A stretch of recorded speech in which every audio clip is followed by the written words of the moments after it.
It's a Monday, thus it is a Move It Monday. We've got Ollie with us, Ollie Pierce of Britt Brothers Gym, and you brought your son. We hadn't met Evan. Evan, how are you? I'm doing well, thank you. Yourself? Fine. You got him on the payroll. Yes, sir, we do now. Good man, keep it in the family. Evan's been in Britt's Brothers Gym since he was like this big. I mean, you literally grew up there, grew up and grew out there. Yes, ma'am. She's taller than his old man, too. That's right, and tougher. Yeah. Tougher. Better looking.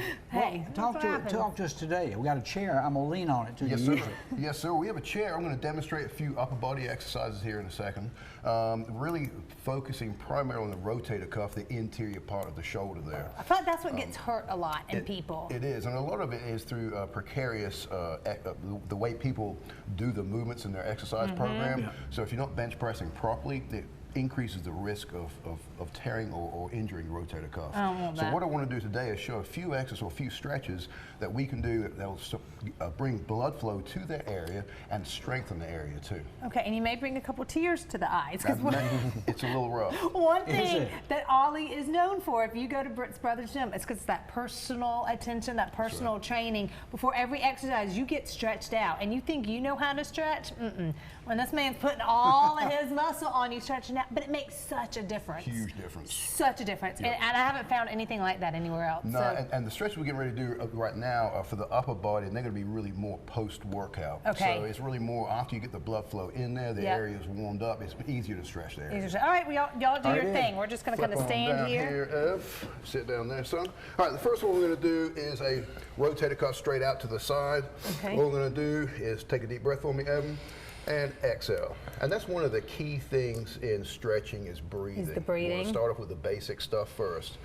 So the main thing we want to do as you go into a stretch, you want to take a deep breath in and then exhale and then go into the movement itself. It's almost like you're pushing it back a little bit more each time. This is where the cuff is right there? Yeah, they're all in the interior part of the shoulder. So what I'm going to do now is change the stretch to hit where the rotator cuff muscles tie in on the front part here. Okay. So this one was more middle in there. This one I'm getting ready to perform right now is right in the front. And the reason why these are so important, and exhale, is because they literally hold the shoulder together. Yeah, that's kind of a big deal. It's a huge deal. You're not turning blue. This is a good sign. Not squealing, not yet. Not yet. And this is what you would do after the workout. Yeah, and this is really more goes into like post-rehab type training. Yeah.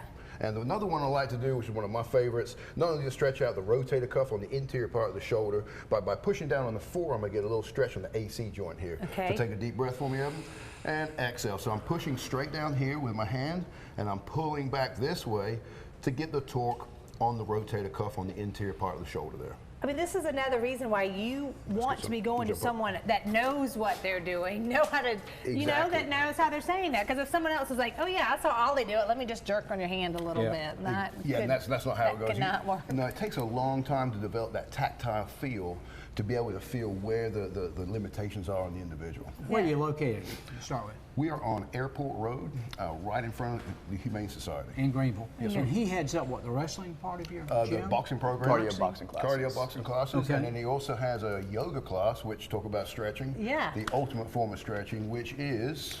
Greenville Yoga, Tuesdays and Thursdays, 7 a.m. It's a donation-only class, so it's free to come out every day. I love that. Now, I've known you as doing, you know, big lifting and all. So how did you transfer from all the lifting to yoga? Because they say if you do both, that the yoga really helps because it really stretches out those muscles and you can see a difference. Yes, ma'am. So I started boxing and to help with mobility, I started doing the yoga as well, and it made a big difference in my boxing as well as just life in general. So. What I think is hilarious is these big, tough guys like Ollie can move around some massive amounts of weight. You ask them to get down on the floor and lift their leg back. There's a little tears sometimes, right? But anybody can do this, and you'll help kind of all levels. Yes, ma'am. All level class, 7 a.m. Is this your favorite job? Right now, because he's here. Because he's here. Babe was here in the store. I love nice to meet you. Thank you guys so much. That was good. That was good. It's Evan Mamja. I'll make a note of that. Because he's a gentleman. He's a Southern gentleman. Coming up, we're talking about dining out for mom. We're going to be looking at some of the foods that we're going to be enjoying, and it benefits other folks.